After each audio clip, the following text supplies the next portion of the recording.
You have had quite a year. I'd like to start with the signs you're seeing of pent-up demand. Some folks have speculated it's going to be like the roaring 20s by summer, if not sooner. How would you characterize the demand we're expecting to see? Well, thanks for having me, Emily. And I think we are definitely seeing signs of enthusiasm throughout the world, although, of course, it depends entirely on the situation and different geographies. So, in Europe today, it's not so great. There's a lot of lockdowns going on. But in North America, we've seen a ton of enthusiasm for travel. You mentioned the TSA numbers. Spring break has certainly sprung, and in the Southeast and in Mexico and other places where it's warm and people feel like they can get outside and have fairly normal vacations. There's been huge demand in those places. In many of those places, we are outperforming where we were 2 years ago at this time. So we're seeing these real demand spikes in places where people can enjoy a great vacation. But obviously, there are parts of the world and parts of this country that are still much lower, including cities and other spots where perhaps you can't have the same kind of vacation you would have had a couple of years ago. Now, Brian Chesky, the CEO of Airbnb, has reiterated his comment that he made to me last June, where he said travel will never be the same. What parts of travel do you think will be forever changed? What parts do you think will truly bounce back, go back to the way they were?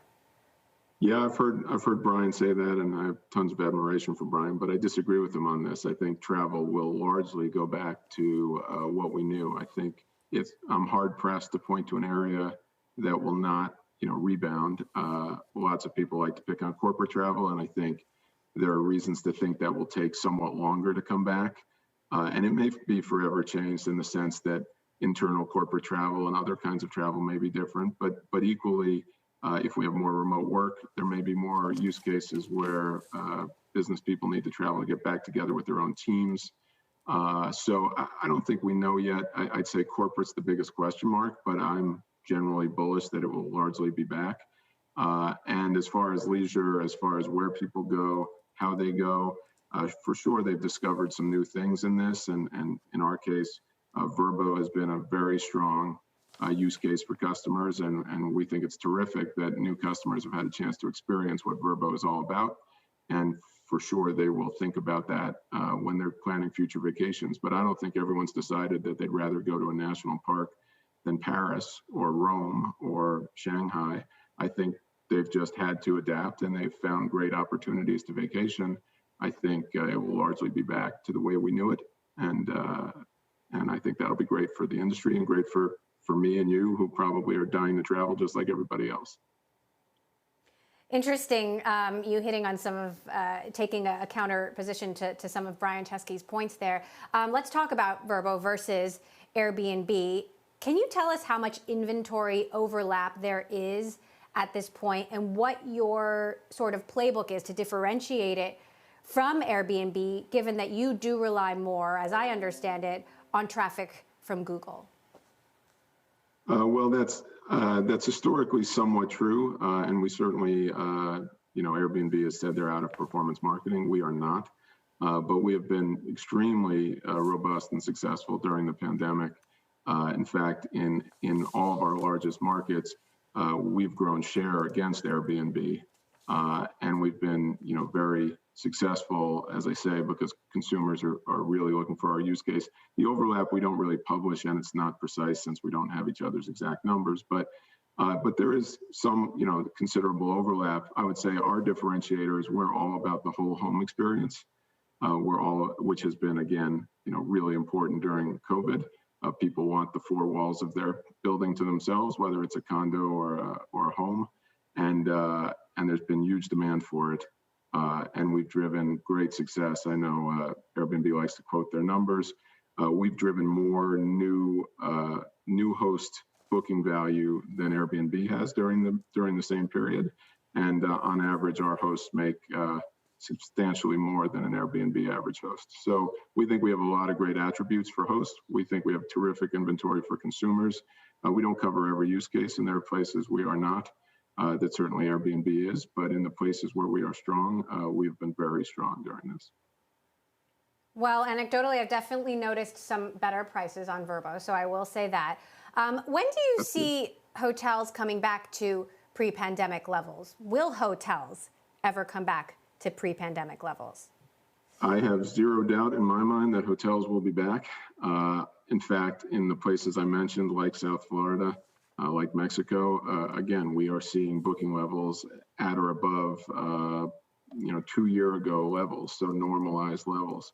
Uh, it's really a question of where and when and where, which is to say, this summer, if you want to go to a beach that you love, or to Mexico or the Caribbean, you will be hard pressed to find opportunities in homes or hotels. I think a lot of consumers will be surprised that when they get their vaccine or whenever they feel confident to go, there may not be much left to go to.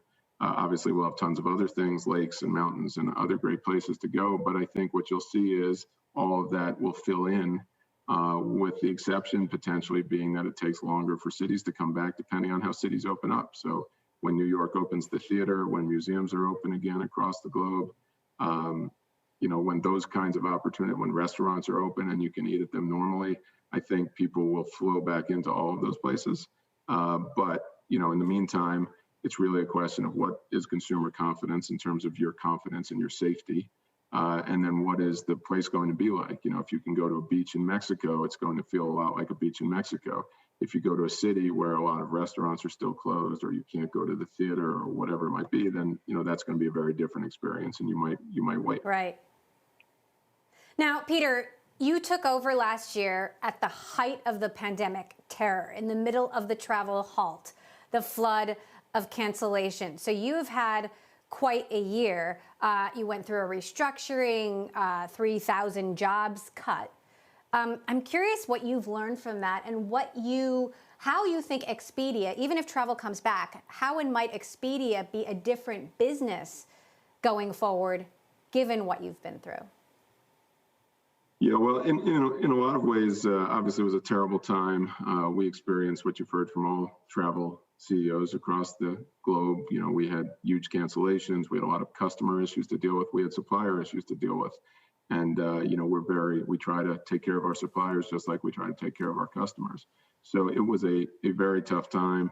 There was obviously questions about the industry, et cetera. I was actually never that worried that travel wouldn't be back. I'm no scientist, and I certainly had no right to believe we'd be back this fast and this robustly. But it really kind of gave us an opportunity to get really serious about what we wanted our future to be, and get after the change we wanted to make in terms of how we put more energy into our products, into our technology, into the underpinning of our business, how we supported suppliers. So we've really taken the year and really put ourselves into that more than anything. And we think we're going to be a much better, different company in the future, stronger for our customers, better products, better ways to shop, more reasons to come back.